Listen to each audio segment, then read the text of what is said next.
Atención.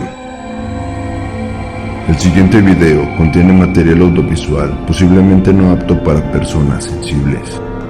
El material audiovisual que se verá a continuación ha sido utilizado única y exclusivamente con fines informativos y de entretenimiento. Se recomienda discreción.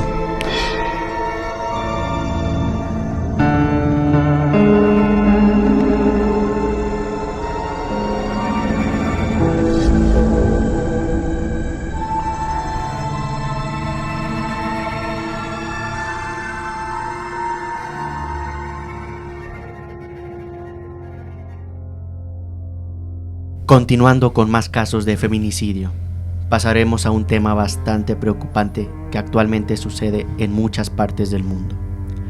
Para esta ocasión nos trasladaremos a Canadá, un país que quizás pueda escucharse inofensivo o libre de crimen, pero que en realidad alberga una de las historias más crueles y tristes del mundo.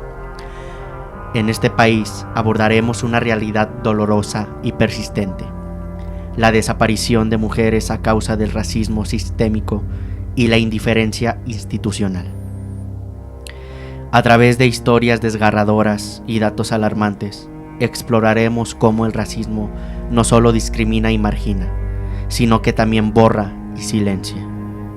Estas mujeres, en su diversidad de identidades, comparten un destino trágico, muchas veces ignorado por los medios y desatendido por las autoridades. Este capítulo busca iluminar estas ausencias, no solo para recordar a las que faltan, sino también para desafiar las estructuras que causan su desaparición. Así que prepárate, ponte cómodo, sube el volumen, porque estás a punto de conocer todo sobre cómo, cuándo, dónde y qué pasó sobre Highway of Tears, la autopista de las lágrimas. Bienvenidos a Solo Dios Sabe.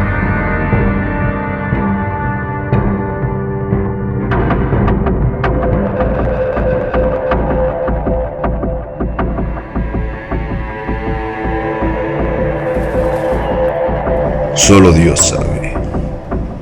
El podcast.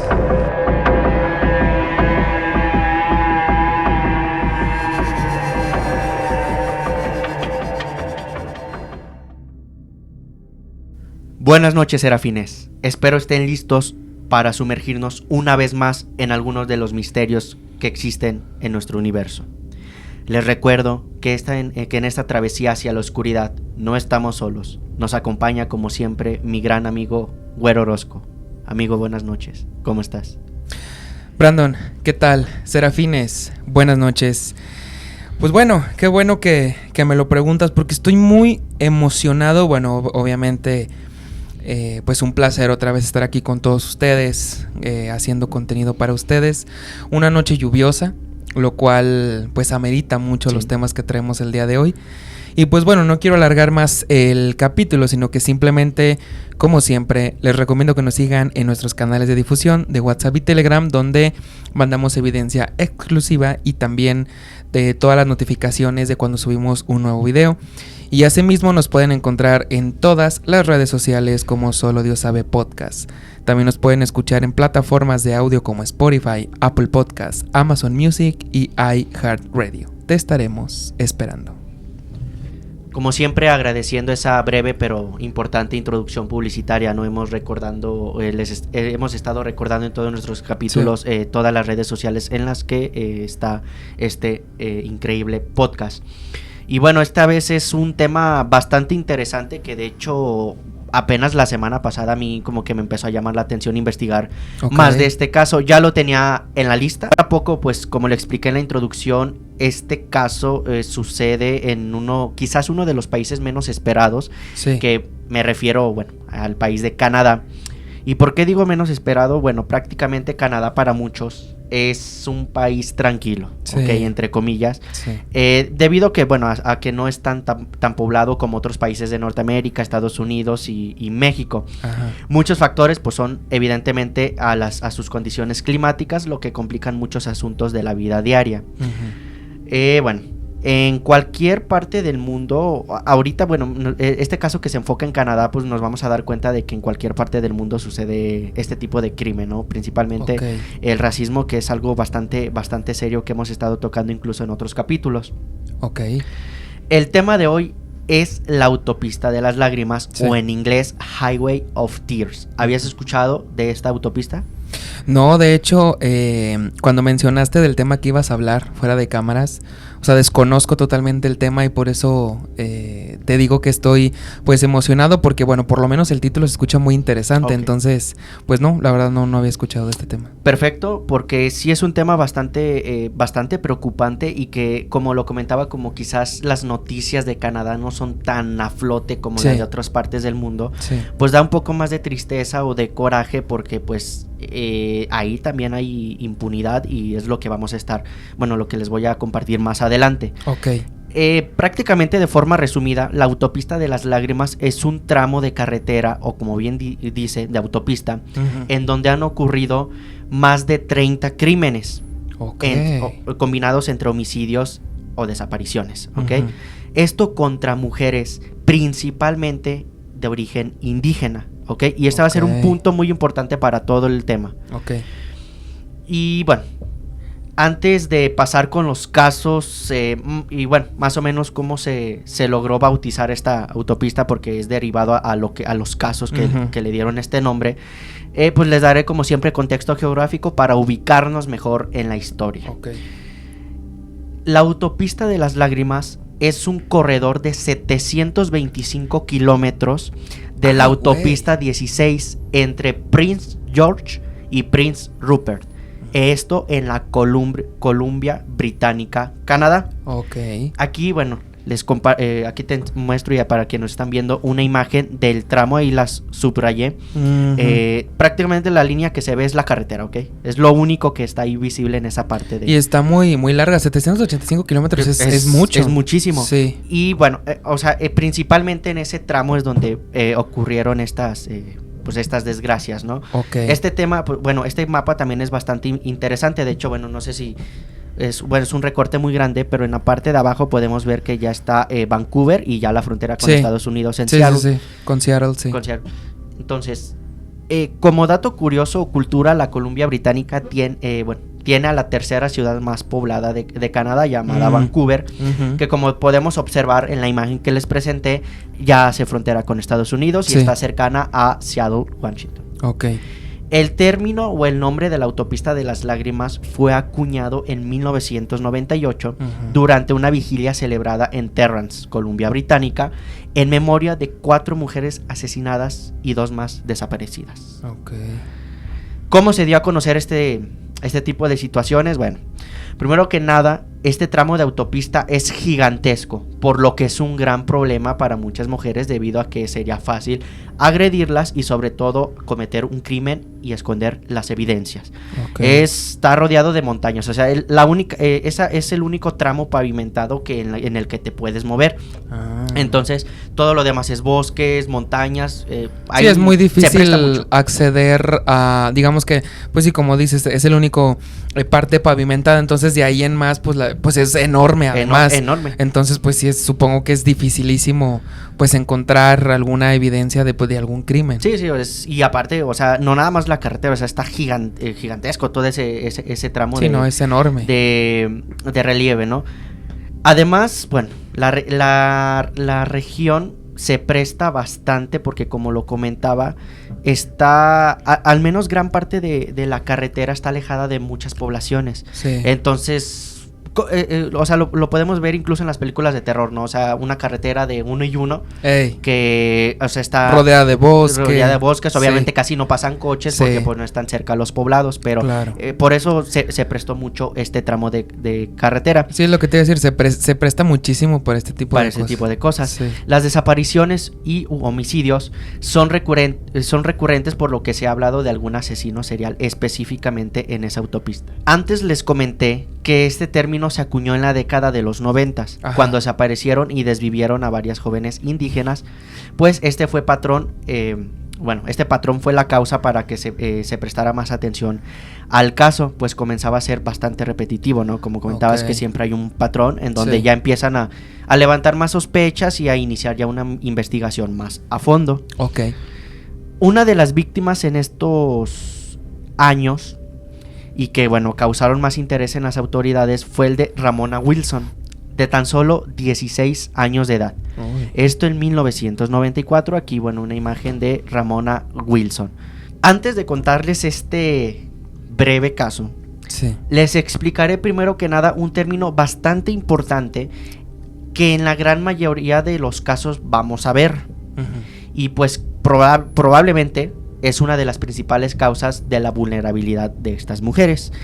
Este término se le conoce como autostop o autostop. ¿Qué es? Bueno, el autostop o el autostop es una práctica realizada por viajeros que buscan transporte de manera gratuita con otros viajeros que se trasladan en un automóvil o por algún otro medio de transporte. La distancia recorrida puede variar de una distancia corta, que también podría ser fácilmente caminada, a una distancia más larga que puede requerir varios aventones. Es lo que te decía, o sea, es el típico aventón, ¿no? Es el ride, como lo conocemos. El ride, el aventón, ¿no? El método para pedir un autostop, bueno, los autoestopistas en muchas partes del mundo comúnmente estiran el brazo hacia la calle o autopista y levantan el pulgar, ¿no? Sí, el típico aventón. Los conductores comprenden que esta es una señal de que la persona solicita que la lleven y, bueno, en otros casos también pueden pararse con un letrero para indicar a dónde van. Esto también para que no forcen a detenerse, a preguntar a dónde van, ¿no? Claro. Y al menos aquí en México, pues sí lo hemos visto mucho en las carreteras. Comúnmente, sí.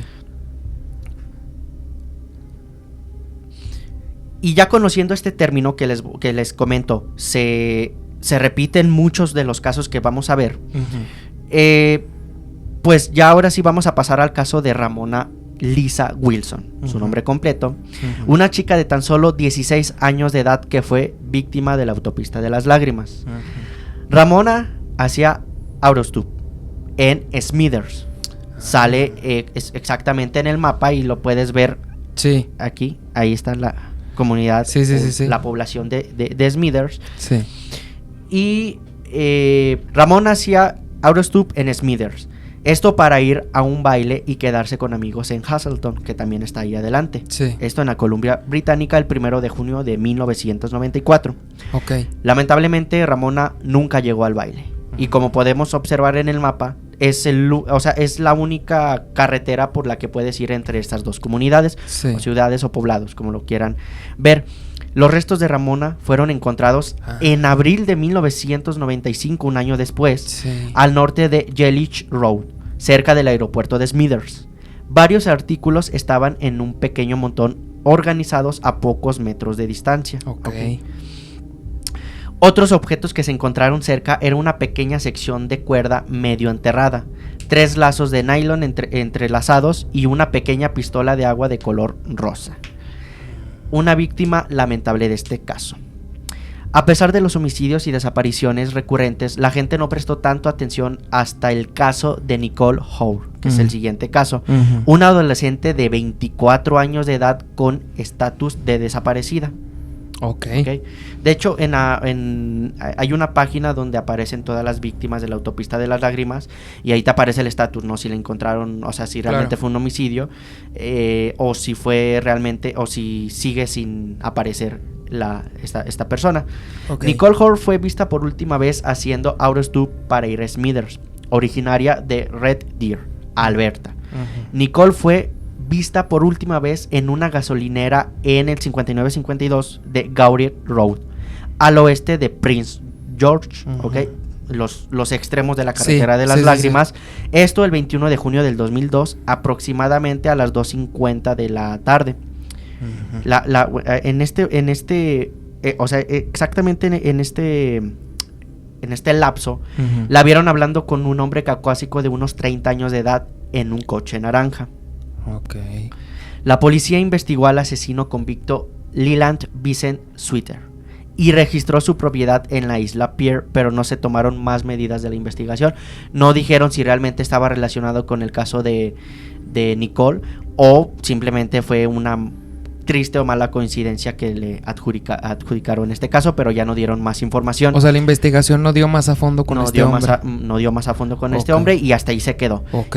Y ahorita te vas a dar un poco más de cuenta el cómo sí realmente ya se está parte implementando lo del racismo. Ok. Porque hasta el momento las víctimas que les he comentado son de origen indígena. Ajá. Y no han hecho nada de ruido, ¿ok? Sí. Todo se ha quedado ahí. Sí. Se quedó la investigación abierta. Ok. Los medios de comunicación comenzaron a levantar la voz, pues se daban caso que el del Nicole Road no era un caso aislado. Uh-huh. Para la comunidad ya era bastante frustrante tantos casos de años atrás sin resolver. Claro. Pero para la comunidad, que en su gran mayoría eran indígenas. Sí. Pero realmente para las autoridades canadienses, pues no... Sí, no figuraba tanta tanto. importancia, claro. Y ahí va, que esto es lo que dio más coraje. Que Nicole Road, a diferencia de las otras mujeres indígenas que les comenté que estaban desaparecidas en ese momento y otras que habían sido asesinadas, Nicole era una mujer de piel blanca. Y eso fue lo que dio inicio a la noticia de forma nacional. Sí, claro. Recordemos que las primeras víctimas se daban desde los años 90 y el de Nicole fue hasta el 2002. ¿Okay? O sea, 10 años de injusticia y negación de los derechos de las personas de origen indígena. Sí, hasta que le tocó a alguien de piel blanca, fue donde hicieron caso, donde hicieron más ruido, o sea, y ya llevaban bastantes víctimas desde los 90. Sí. Con esto damos por entendido que se estaban viviendo un momento de racismo. Claro. Pero, ¿qué orígenes dio a este tipo de discriminación? Síguenos acompañando en esta travesía. Regresamos. Qué gusto que sigas aquí. Continuamos. Ya continuando con el tema, ¿por qué se desató un odio o qué era la causa de esta discriminación contra las personas de origen indígena en Canadá? Sí. Ahí va la historia, vamos a regresarnos un poquito para también cultura general. Ajá. Pues durante casi 150 años la asistencia obligatoria o acogimiento familiar de niños y niñas indígenas entre 7 y 15 años sirvió para separarlos de su familia en Canadá, extinguir las culturas nativas y asimilarlos a la cultura canadiense europea dominante. Okay. Sí, es como lo vimos con este señor del bigotito que quiso reeducar, ¿no? Reeducar a estas personas, pero ya con las costumbres. Sí, cambiarle la mentalidad. Cambiarle la mentalidad. Entonces acá, pues en estos internados se remodelaba el carácter de los niños indígenas, adaptándolo a un modelo europeo. Sí. Se les prohibía hablar su lengua materna, claro, tener contacto con su familia y practicar cualquier aspecto relacionado a su cultura. Sí. Fue prácticamente, y está reconocido ahí en la historia, como un genocidio cultural. Y sí, claro. Aquí unas imágenes de cómo llegaban y cómo los cambiaban, los reasignaban. Sí, ¿no? Tanto la manera obviamente de vestir, que pues es muy típica, ¿no? Sí, de los indígenas y todo. Le cambiaron la forma de vestir. Uy, sí. La forma de vestir, la forma de peinar, hasta las posturas y todo. Sí, claro, sí. Oye, muy buen término, el genocidio cultural. Sí, totalmente. O sea, fue bastante triste esta situación porque no nada más ahí en Canadá ocurrió, o sea, ha ocurrido en muchas partes del mundo, incluso recientemente, pero sí es impactante ya cuando empiezas a ver este tipo de evidencias que, pues, desde hace años existe esta discriminación contra... Y ahorita que mencionas esto, o sea, ya todo lo demás me hace un poquito más de sentido. Más de sentido. Sí, claro. Y o sea, prácticamente esta discriminación es la base de todo el tema, ¿ok? Okay. Porque es donde se basa la mayoría de las víctimas, ¿no? De origen indígena. Sí. Pero bueno, vimos que hasta el caso de Nicole, que era una mujer de piel blanca, fue cuando empezaron a hacer ruido. Sí. Años después, varios sobrevivientes, cerca de 80,000 sobrevivientes de este genocidio cultural, salían a reunirse para exigir sus derechos y respeto a su cultura, por lo que el gobierno tardó más de 10 años en lograr esta reconciliación. La iniciativa final, ya bien organizada, se lanzó en el 2007 y se culminó con una disculpa formal del primer ministro Harper en 2008. O sea, hasta hace apenas, hace algunos años, 16 años. Se disculpó ya formalmente contra este genocidio. ¿Cómo es bien raro que la mayoría de los capítulos que hemos hablado, la mayoría de los episodios, pues siempre o casi siempre decimos fechas pues muy antiguas, ¿no? Sí. Que sucedían ahora sí que en tiempos antiguos. Pero cuando las fechas se van acercando a la fecha donde nosotros estamos viviendo actualmente, como que se nos hace raro porque como que entre comillas ya vivimos en una sociedad, Sí. y lo digo muy entre comillas, normal. Que obviamente nos faltan muchos valores y muchos aspectos a mejorar para ser una sociedad normal. Pero ya cuando nos recorremos a este punto de que siguen siendo racistas, de que no atienden los casos, pues como que sí te hace pensar que todavía nos falta muchísimo como sociedad, por lo menos, de avanzar hasta ese punto. Y aparte de que no le dan interés o seriedad al caso, porque, Sí. o sea, desde hace años se está viviendo este tipo de injusticias y todavía lo están permitiendo, ¿no? Sí. Y es lo que hemos visto, al menos aquí como en México, ¿no? Ese famoso término de que hasta que ya pasan las cosas, ya lo hacen, pero Claro. ya es demasiado tarde. Lo vimos en la guardería ABC. En otro caso, ¿cuál fue? Había un caso también que hasta que pasaron, bueno, el de Las cosas. el de las cosas, por ejemplo, el de Marisela Escobedo, que Claro. ya después empezaron a dejar Cambiaron más la ley, las leyes y todo eso. reformaron la ley. Sí, ahora sí que como dice el dicho, ¿no? El refrán, perdón, que dice hasta el niño ahogado tapa en el pozo. Tapa en el pozo. Exactamente. Entonces, y desde hace años hemos estado viendo eso.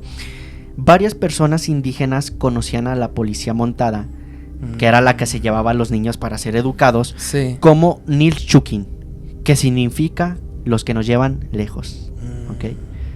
Entonces, incluso hasta en su propia lengua ya tenían ese significado O para sea que la sí los policía. raptaban como Sí, tal. de hecho, bueno, ahí en la entrevista, gran parte de este tema me basé en un documental. Ujú. Muchos sobrevivientes ya, obviamente ya grandes de edad, comentan que sí, o sea, llegaba la policía, incluso aunque ellos escondieran a sus hijos, se metían hacia la fuerza Wow. hasta buscarlos. O sea, realmente Sí se querían los llevaban a la sí- fuerza. Sí querían acabar con estas poblaciones. Con esa población. Y fíjate cómo fue el enfoque que nada más se llevaron a los niños. Sí. Porque obviamente, como hemos visto, pues son el futuro del país, ¿no? Como lo Claro. escuchamos. Entonces, si reformas a la gente desde pequeña, pues obviamente desde pequeño va a crecer con esa mentalidad. Ajá. Y va a ser más difícil que reeducar, no sé si se diga así, a un adulto, ¿no? Sí, lo que te iba a decir, o sea, un adulto pues ya tiene, obviamente toda su vida viviendo con esas costumbres, con esa forma cultural, y obviamente pues va a ser dificilísimo cambiar Sí. su manera de pensar Sí, sí. a un niño que lo puedes cambiar pues muy fácil. Sí, ¿no? fácilmente. Y es que utilizaban estas escuelas como para tapar Sí. esa parte. Sí, para justificar. De justificar esa parte del cambio cultural. Sí. Este triste origen del racismo en Canadá contra la población indígena dio nacimiento a los crímenes que sucedieron en la Columbia Británica. No nada más Ujú. el de la autopista de las lágrimas, o sea, hay Nada más. muchísimo. Después del caso de Nicole Hoare, recordemos esto en 2002, Sí. se comenzó a realizar una investigación al norte del estado para ver cómo era la relación entre las autoridades canadienses y la población indígena. Uy. Y sí, varios testimonios mencionaron dichos maltratos, Claro. humillaciones e incluso abusos sexuales. Uy. ¿Ok? De hecho, ahí en el documental se ven a las personas cómo la policía los trataba, cuando realmente se supone que ellos estaban ahí para cuidarlos, para protegerlos, Sí. y era de los que más se cuidaban, imagínate. Sí, o sea, a veces hasta te da más miedo un policía que uno que te va a hacer daño. Que uno que te va a hacer daño, sí, o sea, ¿quién realmente nos está cuidando? Ujú. Este caso comenzó a escalar y a desenterrar la gran discriminación de las autoridades e incluso de un juez llamado David Ramsey. Ujú. Él fue condenado a 7 años de prisión por agredir sexualmente a una menor de tan solo 12 años de edad. Principalmente se decía que había más víctimas de David Ramsey, las cuales incluso a él les pagaba para tener intimidad. Ok. Ok. ¿A las familias les pagaba o a ellas? A ellas ok, directamente. Ok. Aquí, bueno, una imagen de este. Ay, cabrón, no, sí, ya está Y sí se grande. ve. David Ramsey pudo haber salido el 30 de junio del 2009, Ujú. pero falleció en la cárcel antes. Ok. ¿Ok? La causa fue cáncer terminal. De hecho, ahí en el documental hay una persona que, un sobreviviente de este genocidio cultural que dice que qué bueno que se fue de cáncer porque pues se fue agonizando de todo sufrió eso. Sí, pero que aún así pues no va a terminar de pagar todo lo que le hizo al menos a las que estuvieron registradas. Pues es que es muy difícil que una persona pague sí, justamente lo que provocó.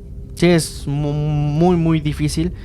Y a pesar de tantas investigaciones, las personas pensaban que todo terminaría con el caso de David Ramsey, pero nada cambió. Todo siguió igual en Canadá. ¿Okay? Entonces pensaron que cuando salió, obviamente porque pues ya cuando sale a luz que un juez hacía este tipo de abusos, pues quizás todos pensaron, no, pues ya se va a detener este abuso y todo, pero no, o sea, las cosas siguieron igual. Continuaron igual, nada cambió. Igual. Las comunidades cercanas a la autopista 16 tienen un índice de desempleo bastante alto, por lo que muchas personas no tienen vehículo. Para llegar a un destino es muy necesario un vehículo y sobre todo la autopista, ya que ir caminando entre poblados lleva horas. Y esto es lo que obliga más a las personas a pedir estos famosos aventones. Entonces, pues ahí ya vamos teniendo varias características que obligan a las personas a dirigirse o a circular por esa autopista. Muchos hasta este punto quizás se preguntan, ¿no había transporte público? Y la respuesta es sí, pero era bastante limitado en cantidad y sobre todo en horarios, lo que afectaba todavía más a la población. Público, pero sí estaba muy limitado. O sea, ¿cuántos camiones pues quieres que haya en un tramo que pues nada más las personas que viven ahí lo van a tomar? O sea, no es como que haya tantas rutas y tantos camiones. O sea, pues a lo mejor sí había, pero a lo mejor ni le servía porque pasaba uno cada 3 horas, 4 horas, entonces... Y por un solo camino, entonces... o sea, no había... Rutas. Exactamente, por eso ahora entiendo que se usaba mucho lo de los famosos aventones. Sí, pues es que estaban muy alejados de todo. De todo. Y, o sea, estaban bastante al norte. Y era como que la zona más afectada, entonces... pues también eso se prestaba a que todo cualquier tipo de crimen pues no hiciera tanto ruido. Exactamente. Las personas de la zona norte del estado no tenían las mismas oportunidades o posibilidades como las que tenían las personas del sur. Esto en todos los ámbitos: salud, trabajo, escuela, comida, etcétera. Y como comentaba al inicio de este capítulo, estas carencias obligaban a las personas a realizar autostop o los clásicos aventones o los raiters, ¿no? Aunque todos pensaban que los crímenes no iban a suceder más debido a las investigaciones y por lo que pasó con el juez, el cuerpo de Ayla Auer, de 14 años de edad, fue encontrado el 10 de febrero del 2006, poco después de que fuera dada por desaparecida el 2 de febrero del 2006. 8 días después fue encontrada. De 14 años. Aquí, bueno, una imagen de Auer. Bueno, ahí en el documental se refiere a ella como Auer. Y bueno, ella, después de ir al centro comercial con su hermano y su hermana, Ayla fue a la casa de una amiga para una fiesta. Durante la noche se la vio caminando hacia el norte, en la cuadra 2100 de la calle Queens. El video de vigilancia muestra a Ayla caminando hacia su casa y pasando el bar de Save on Foods en la 15ª avenida alrededor de la 1 de la mañana. Se informó que fue vista por última vez subiéndose a una camioneta negra. 14 años de edad. Un automovilista encontró a Sarich Auer en una zanja cerca de un desvío en la autopista 16, cerca de la montaña Tabor, al este de Prince George. Este caso permitió realizar un simposio. Este simposio de la autopista de las lágrimas en 2006 fue bastante importante porque permitió dar a conocer los casos de desapariciones y muertes y sobre todo ayudó a que la comunidad se uniera analizando con más precisión lo que estaba pasando. Como te digo, ya hasta que pasaron las cosas, ahora sí, vamos a ponernos a crear un plan en marcha. La autopista de las lágrimas ya era en este punto una noticia grave a nivel nacional y obviamente era una mala fama para Canadá. Claro. Sí, aquí una imagen de cuando esa es la autopista de las lágrimas. Donde, como tú lo dijiste al principio, estamos como acostumbrados, o es lo que se dice, que Canadá es un país muy seguro, donde prácticamente viven como en una utopía, ¿no? Que todo es perfecto, que todo funciona bien. Lo esperas. Y donde donde pasan este tipo de cosas que dices, ay, güey, o sea, a lo mejor de México me lo puedo creer. Pero de Canadá, ¿no? Sí, es por eso lo comentaba en la introducción, o sea, no te lo esperas porque, pues, no lo pintan de otra manera, pero pues hay que conocer que en Canadá también hay zonas marginadas, no zonas donde no tienen tanta atención como las ciudades principales, ¿no? Las ciudades importantes. Entonces, obviamente lo que le muestran al mundo son las ciudades importantes, cómo viven, pero realmente no te van a mostrar cómo están viviendo en estas comunidades y toda la discriminación que pasa en Canadá y en todo el mundo. Gracias a este simposio se dieron a conocer 33 recomendaciones a implementar sobre la autopista 16. Así como la creación del proyecto EPANA, que era un grupo de investigadores que comenzó centrándose en algunos de los asesinatos y desapariciones no resueltos de mujeres jóvenes a lo largo de la carretera 16. O sea, crearon un grupo en específico para atender o investigar esos homicidios, ¿no? O sea, nada más asignados a esa carretera. EPANA trató de descubrir si era solamente un asesino serial, lo que cometía todos estos crímenes, o realmente era una coincidencia, ¿no? De que todo lo que pasaba pues era porque era la única vía y pues ahí todo se prestaba. Sí, o sea, si era un patrón como tal. O simplemente, como tú le dijiste, eran esporádico que pasaban justamente ahí. Entonces empezaron a enfocar y comenzaron principalmente con 9 casos en 2006, pero para el 2007 su número de casos se había duplicado a 18 y su alcance geográfico comenzaba a abarcar grandes partes de la provincia ya fuera de la autopista. Sí, entonces ya se estaba haciendo bastante grande porque ya estaba ocurriendo no nada más en autopista, sino ya se empezó a recorrer en toda esa zona del norte de la Columbia Británica. Los crímenes de la autopista de las lágrimas estaban saliendo de control. Ahora sí que ya en este punto, aparte de que era noticia mundial, nacional, pues ya había bastante gente manifestándose, los sobrevivientes que les comentaba de este genocidio cultural, hace aproximadamente 80,000 personas, que gracias a ellas realizaron esta reunión, esta plática, este simposio, para poder implementar algo ya en solución. Poner manos a la obra, ¿no? Y dieron esas 33 recomendaciones donde casi todas ya dependían de apoyo económico. Algo que nunca hicieron. Porque pues cómo iban a invertir en esa zona, a Canadá no les importaba. Entonces eso, o sea, nos damos cuenta que te dicen que sí lo van a resolver, pero nomás te tapan como que por encimita el caso. Te traen ahí dándote vueltas. Y dándote vueltas. Entonces ya para este punto, de hecho, en Vancouver pasó un caso de un señor que tenía una granja de, creo que un matadero de puercos, si no me equivoco. Y cuando tuvo varias denuncias porque decían que tenía bastantes relaciones con mujeres indígenas. Entonces cuando fueron a investigar ahí en el matadero, encontraron realmente, así como el caníbal de Atizapán, encontraron los evidencia.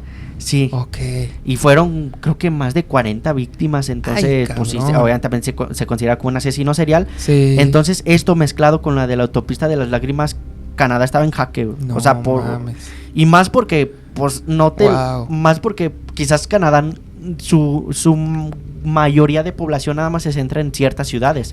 No está tan regado como en otros países. Pero ya cuando te empiezas a ir a los rincones de Canadá dices, ay cabrón, o sea, ¿qué va a haber más a fondo? Y eso fue lo que puso a temblar a las autoridades. Como les comentaba, gracias a estos manifestantes se crearon estas 33 recomendaciones que nunca siguieron, al menos no todas. Y aparte salió lo de David Ramsey, el juez que acosaba a las chicas y que también, bueno, fue adjudicado a algunas de sus víctimas para ese punto. Casi hemos llegado al final de nuestro viaje. Casi hemos llegado al final de nuestro viaje. Resiste un poco más.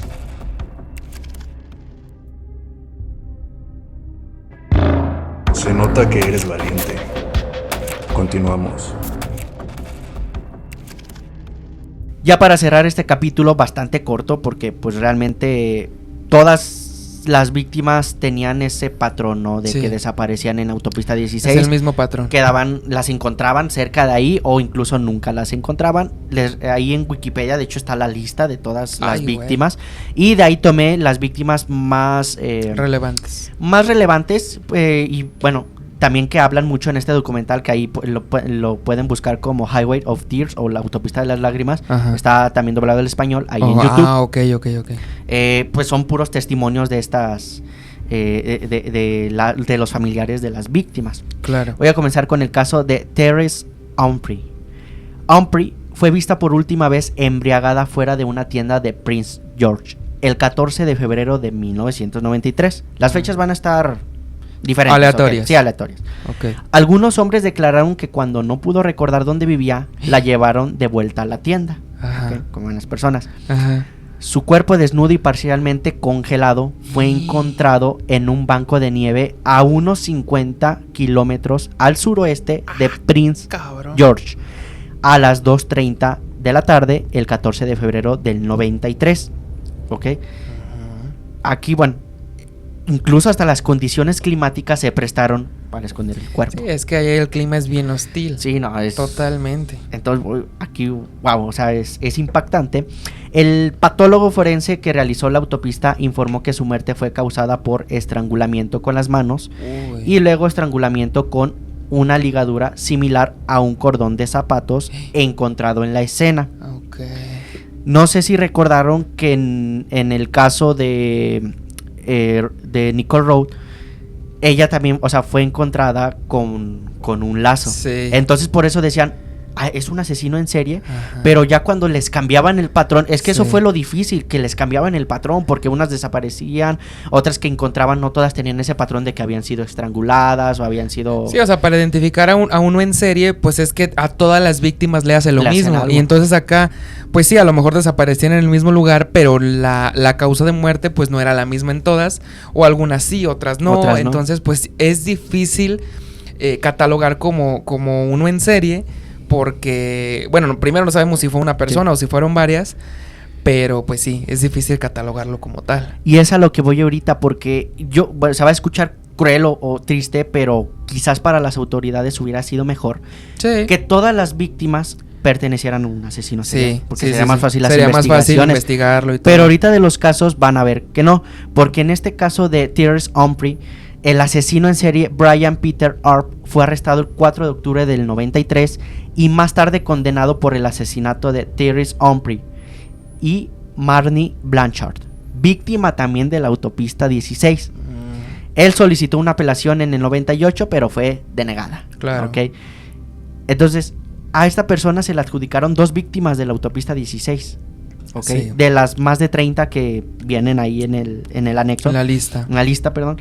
Y por eso es lo que comentaba, no nada más era un asesino. O sea, todos estas personas malas, pues vieron la oportunidad de que no pasaba nada Es que las condiciones se prestan demasiado. y empezaron a hacer todos, desmadres, pero sí. todos. Entonces, bueno, ya este caso pues quedó ahí cerrado, se le adjudicaron a esta persona que ya después tengo entendido que sí fue él el culpable. Ah, ok. Y llegamos a otro caso que es el de Lauren Dawn Leslie. Ujú. Ella era una conocida del asesino en serie Cody Legebukov, creo que se pronuncia así, Legebukov, a quien conoció por internet. Ajá. ¿Okay? Su cuerpo fue encontrado en noviembre del 2010 en bueno. una remota carretera forestal cerca de la autopista de las lágrimas. Ok. Esto cerca del condado cerca de la calle Fort Street James. Ok. Legebukov fue detenido por la policía el 27 de noviembre del 2010 y estaba en posesión de las pertenencias de Lauren y sus ropas estaban manchadas con su sangre. Ah, ok. O sea, era Sí hay reciente lo que evidencia, acababa. sí. Ajá, sí hay evidencia. Y aquí una imagen de Cody Legebukov Ujú. Ok. con Leslie, que es esta de la imagen superior izquierda. Ella es Leslie, la del caso. La de lentes. La de lentes.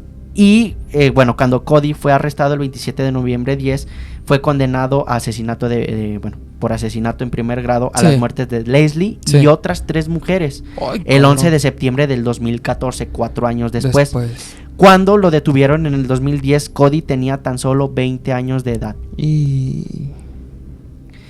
Entonces lo que digo que es todavía más cruel o sea, también complica un poco más quizás la investigación, ¿no? Ujú. Por eso este capítulo va a quedar muy corto, yo creo que va a ser de los más cortitos que vamos a tener, porque son muchos criminales. Entonces obviamente pues no se puede investigar en uno porque todos pertenecen a la misma línea de la autopista de las lágrimas, que es el tema principal de aquí. Pero es lo que te comentaba, o sea, para las autoridades hubiera sido mejor una sola persona. Sí, una ¿no? sola persona. Todas sí, las investigaciones, los patrones fácil sobre una sola persona. Sí, claro. Otro caso fue el de Christine Marion West.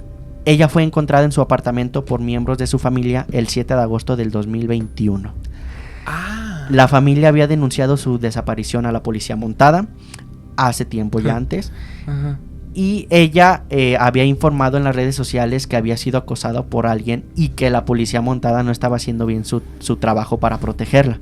Entonces, recientemente incluso ni siquiera están siguiendo esas leyes. Después de todo el es lo que te iba a decir, o sea, las cosas siguen igual. Igual es la imagen de Christine Marion West. Ok. Existen bastantes casos. De hecho, ahí les comento que en Wikipedia está la lista de todas las víctimas. Ahí también viene la causa, la fecha, el estatus, si fue desaparecida o realmente le encontraron su cuerpo. Ok. Y bueno, casos bastante tristes y sobre todo como lo vimos en el último caso, no dejan de suceder recientemente, ¿no? En el año del 2021. Pues hace 3 años. Y esta fue la portada de un periódico cuando fue... creo que fue en el 2007, cuando ya tenían los 18 casos el proyecto EPANA. Comenzó con 9, pero ya para el 2007 tenía 18 casos, se les duplicó. Cabrón. Todas esas víctimas están en la lista, lamentablemente, y todas ellas pertenecen a la autopista de las lágrimas. Ok. Ya terminando ya este tema, vemos que realmente el proyecto EPANA, a pesar de que se enfocó en atender estas 9 desapariciones o que bueno, después se les duplicaron, ya no les dieron más importancia. De hecho, o sea, hoy en día siguen pasando varias cosas. Ya está más controlado. De hecho, ya ahí en autopista ya hay como que retenes y todo eso, ¿verdad? Porque pues se ganaron mala fama. Tampoco Sí. lo van a dejar así, pero siguen apareciendo muchas injusticias en esta zona del país. Bueno, yo creo que en otras zonas también, pero al menos esta que destacó, que es Highway of Tears, la autopista de las lágrimas, pues sí es bastante preocupante, porque hasta el día de hoy se tienen asignados realmente ya oficialmente. Ajá. Se tienen más de 40 casos sucedidos en esta autopista. ¿Qué te pareció este tema? Es bien impresionante cómo, acorde a las circunstancias de un país, de una zona, hasta de la época, porque lo vimos por ejemplo en el de Mujeres Asesinas, en el caso de Amelia Dyer, que gracias a que se desarrolló en la época victoriana fue que pudo cometer estos crímenes, ¿no? Entonces es bien impresionante cómo las cosas se juntan, la época, el país, hasta la historia, el lugar, para que este tipo de eventos se lleven a cabo, ¿no? Y pues sí, o sea, imagínate una carretera tan extensa, de más de 700 kilómetros, rodeada de bosques inmensos, me imagino. Pues sí, ahí los criminales podían hacer y deshacer. Que bueno, me sorprende que hayan encontrado muchos de los cuerpos. Porque, o sea, güey, es impresionante buscar en tantos kilómetros cuadrados de la carretera. Pero me impresionó mucho que como dices, hasta hoy en día no hay una ley o a lo mejor una investigación ya más avanzada acerca del tema. O sea, ya hasta se le dio un nombre a la carretera. O sea, ya es un caso famoso, es un caso pues rebuscado. Entonces sí me sorprende que a pesar de eso no hayan hecho gran cosa. Y como dices, estamos hablando de Canadá, o sea, un país, pues como repito, o sea, que lo tenemos en muy alto estatus en calidad de vida. Pero pues sí, ahora sí que ahora sí que como dicen el negrito en el arroz, ¿no? Sí. Y pues sí, como dices, localidades o pueblos pues aislados, pues ahí no hay quien te reclame nada. Si pasó, bueno, y si no pasó, pues no pasa nada. O sea, no hay nada quien te reclame. Derechos humanos y todo, pues no entra como tal. Pero sí que me gustó mucho la historia y cómo se involucra mucho en la historia de un país. Sí. Claro. Y híjole, o sea, sí está muy pesado el tema y otra vez lo sorprendente es que pues no han hecho como tal nada al respecto. Y bueno, no sé, quizás muchas personas se lo preguntaron por qué querían que, por ejemplo, cuando raptaban a los menores, querían darles educación europea. Bueno, pues si no saben, creo que hoy en día todavía Canadá se rige bajo la corona británica, bueno, de Inglaterra. Sí. Entonces, todas esas ideas, todo ese estilo de vida, pues lo quisieron adaptar acá al continente americano. Y lo vimos también aquí en México, ¿no? En el virreinato, que empezaron a traer otro tipo de cosas para reducir la cultura indígena, la cultura de origen que teníamos en estas No, y aparte tierras. también para poder controlar a las personas. O sea, el caso más o la evidencia más clara, pues es que hablamos español. Sí. Fuimos conquistados por los españoles. De pasar de ser politeístas, pasamos a ser monoteístas con un solo Dios. O sea, digamos que como fuimos conquistados por esa cultura, bueno, por ese país, pues obviamente van a regir sus creencias, su cultura a nuestro país. Entonces es por eso que pues hablamos español y tenemos todos estos detalles pues europeos a fin y al cabo. Pero pues ahora sí que, como dicen, es el viejo continente. El viejo continente. Entonces pues obviamente pues de ahí sale todo. Y fíjate que la otra vez estuve investigando un poco de la historia de Canadá. A mí me gusta mucho investigar las historias de México, Estados Unidos, así individualmente. Sí. Estuve investigando pues en la época del colonialismo de Canadá, o sea que era casi prácticamente al mismo tiempo que Estados Unidos y... Sí, de las colonias británicas. De las colonias británicas. Ajá. Y que es curioso porque había llegado, no me acuerdo si fue de Holanda, no me acuerdo si fue de Holanda y Países Bajos, que llegaron igual a conquistar, ¿no? Se le llama a conquistar un pueblo indígena. Pero haz de cuenta que cuando llegaron, obviamente pues vieron toda la cultura que tenían y todo, y pues querían predominar la cultura europea que tenían ellos. Pero tengo entendido que no sucedió del todo. Porque el jefe de la tripulación, el que venía a cargo, el holandés, si se le diga así, el holandés, se enamoró de la hija del dueño de la tribu indígena. Ok. ¿Y sabes cuál era el nombre de esta mujer? No. Pocahontas. Ah. Entonces ya ves la película con esa. Entonces sí tiene bastante historia y es bastante interesante cuando te pones a pensar. Que dices que por eso casi no entraron tanto a Canadá, se fueron pues todos aparte de las condiciones climáticas, pero entonces quedaron ahí en la costa. Ok. Y pues estaba ya bastante interesante ya cuando pones a investigar más de eso de la colonización. Para terminar, pues una pequeña frase relacionada al caso. Cada kilómetro de la autopista lleva el peso de la ausencia, un testimonio mudo de vidas robadas y promesas no cumplidas. En cada curva se siente la presencia de vidas que quedaron incompletas, un recordatorio constante de la urgencia de justicia, dedicado a las mujeres desaparecidas y asesinadas en todo Canadá.